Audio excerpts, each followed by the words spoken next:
NetsBoy, so let's hear what he has to say. His name is NetsBoy, he thinks the world is all over when the Nets just can't play. What up, Net fans? NetsBoy here, bringing the latest in your Brooklyn Nets news. All right, let's dive right in. Big episode today, long episode.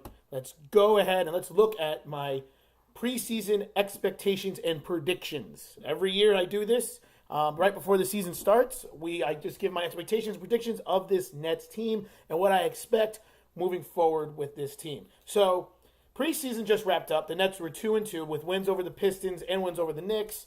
Preseason is preseason. There's no reason to really look too much into it. I think the most interesting thing to take away from preseason was probably the play of Rudius Krux. I remember they talked about pronouncing his name on like the last game, but anyway, the guy the Nets drafted in the second round this year, Rudius Krux, the rookie European player, he looks pretty solid. And look, I don't know what he's going to actually become. I know that they expected him to be mostly in the G League, though they think that he might be able to crack the rotation early on. But watching him play, he's a little sporadic. He has to learn the NBA game, but he has a very good jump shot. He's very consistent with it. He's very athletic for his size. He's about, I think, 6'9", 6'10". He could be a really useful player for the Nets down the road. And to me, that's the biggest takeaway. I know Jared Allen had a really good game against I think the Pistons or the Raptors. I don't remember which one it was. One of the games, he had a good game. Caris LeVert has looked good, but I don't know. LeVert seemed really good, but he didn't seem like he was where he should be. So I don't know what to expect with that. D'Angelo Russell looks exactly the same. I mean, D'Angelo Russell was great before he got hurt last year, and he looks like that type of D'Angelo Russell, so we'll see what happens. Joe Harris has a beard, whatever. But overall, I think the biggest thing to take away, like I said, is just, I'm going to be honest. The real biggest thing to take away, other than the play of Krux,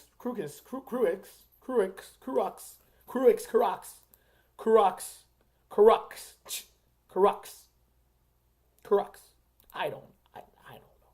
That guy, is that we really have no idea what this rotation is going to be. The Nets are dealing with tons of injuries. Hollis-Jefferson's still out. Alan Crabb's out. DeMar Carroll's nursing injuries. Shabazz Napier is out. Kenneth Faried is still a little banged up himself. We have really yet to see the true rotation of what this Nets team is going to be. And that's something that I think is actually kind of frustrating. I don't think Kenny Atkinson really knows. I know in this last game against the Knicks, we saw Jared Dudley start. Will he be the starter? I don't know. I'm not a huge Jared Dudley fan, but at the end of the day, he is a solid veteran and he can make the three ball, and he's a good veteran leader. So whatever. I don't know what this rotation is really going to look like. I feel like the only things that we know for sure is that D'Angelo Russell's going to start. Jared Allen's going to start, and that's it. Like, those are the only two definite starters. Obviously then Spencer Dinwiddie, Joe Harris, Alan Crabb, DeMar Carroll, those guys are going to be in the rotation for sure. Ronda Hollis-Jefferson, when it comes back healthy, we should be in the rotation. But the question comes is what's that power forward spot? Like, who's the starting power forward? Is it going to be Jared Dudley? Is it going to be Kenneth Faried? Or are they going to go with Krux, who's played really, really well? Now, of course, I don't think he's going to start, but he might be a rotational player. Are they going to start with Dudley and then have Faried come off the bench? What has that done with Ronda Hollis-Jefferson? Isn't he the starting power forward? He should start, right? Ronda Hollis-Jefferson should start, right? I don't know. The thing about this Nets team is they're deep. They're very deep, and that's what they tried. The Nets are really thriving on this year and banking on having a really deep team to be able to deal with these injuries. And we see the depth right there. I mean, the game against the Knicks, remember, there's no Ronda Hollis-Jefferson, no Alan Crabb, no DeMar Carroll, three key players, and that rotation still looked pretty solid. With starting Jared Dudley and having Krux come in, and the rotation, and you have D'Angelo Russell, Caris LeVert, Spencer Dinwiddie, Joe Harris, Jared Allen, Ed Davis. That still was a pretty good rotation, despite the fact that the Nets didn't have main players. And then there's Tavion Graham, who has shown that he's not terrible, and he's somebody who has been in the rotation. I don't think he's really going to be a rotational player, but he could, and he looked okay in preseason. There's just a lot of things about this Nets team that gets you a little happy and excited, because you look at them and you say to yourself, this team could be something decent if they stay healthy or if some of these players continue to develop. So like I said, Nets were 2-2 in the preseason. Not looking too much into it. There's really not a lot of takeaways from that. But the thing is, like I said, the key to this Nets team is going to be the same issues they had last year. Can they defend consistently? Can they rebound consistently? And can anybody close out the damn game? And that's the three things that the Nets struggled with last season. Inconsistent defense, inconsistent rebounding, and no one could close out a game. They couldn't close out any games that they down the stretch. Those are going to be the same problems that plagued them this year. Because what did they really do? The only thing I feel like really solved was the rebounding. By bringing in by signing Ed Davis and trading for Kenneth Faried, I feel like they really are going to fix their rebounding situation. But defense, look, the guys they brought in are not known to be great defensive players. But once again, it's about team defense, and so maybe another year together, this team can mesh and figure it out. So I think they addressed the rebounding. Defense, I'm not sure if they really did. And then who's the go-to guy down the stretch of the games? Who's going to be the playmaker? Should be D'Angelo Russell. Somebody needs to step up on this team down the stretch this season. Will it be D'Angelo Russell? Will it be Karis LeVert? Will it be Spencer Dinwiddie? It needs to be probably one of those three guys.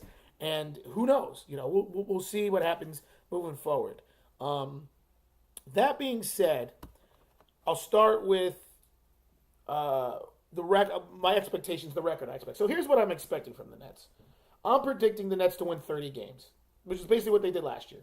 I expect them to go 30-52. I think there's a lot of people who are high on the Nets this year. I'm going to be honest. I was really shocked that the over-under for wins for them is 30, which I think is higher than Vegas and the bettings have ever really put them. And I'm putting them right at 30. It's over-under. I think it's 3.5 because it has to be. So 30 would actually be missing it. But that, to me, is giving this Nets team a lot of respect. And I'm going with the 30 because I'm being optimistic, but I actually don't think this team is much better than they were last year. I mean, I think they're deeper, but my whole thing about the team last year was the injuries, I think, plagued them.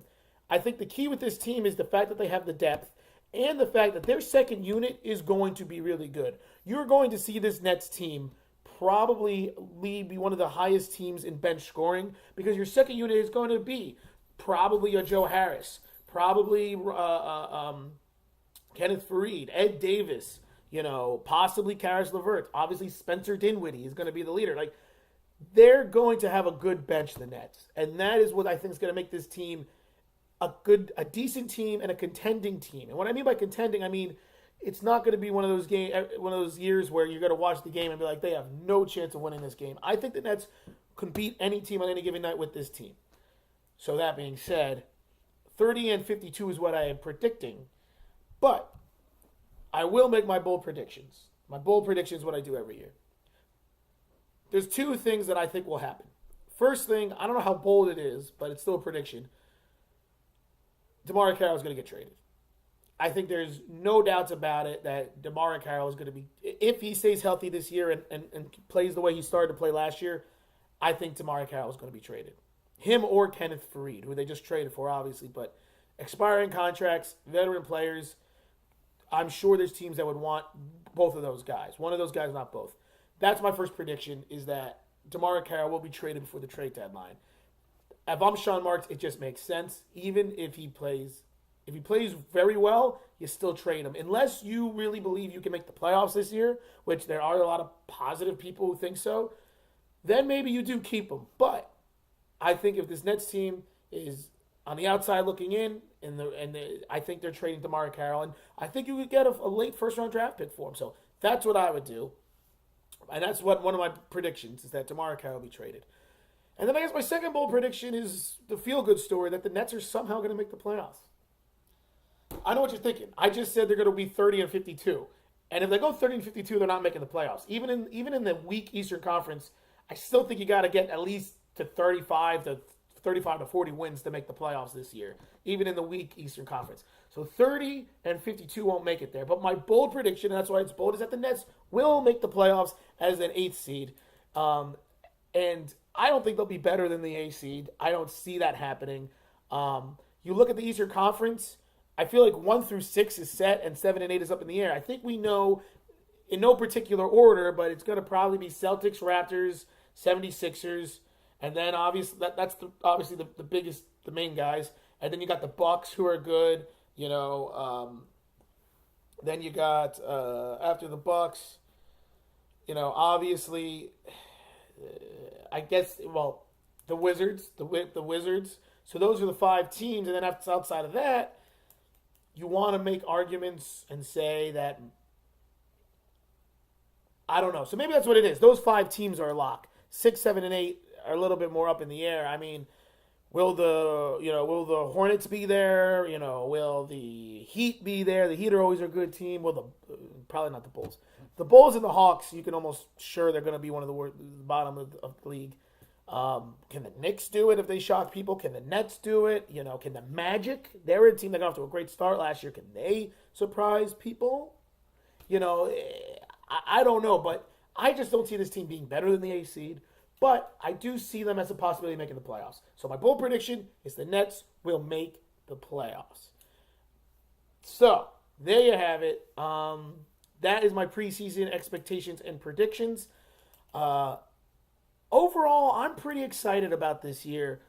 I look at this team, and like I said, you look at D'Angelo Russell, you look at Karis LeVert. This season's about the development of those guys. Jared Allen, D'Angelo Russell, and Karis LeVert are the 3 main guys that I am looking at this year. And Rondae Hollis-Jefferson. Those 4 players, I want to see what are these guys going to become, because this is the year for all 4 of them to see what the next step is in development.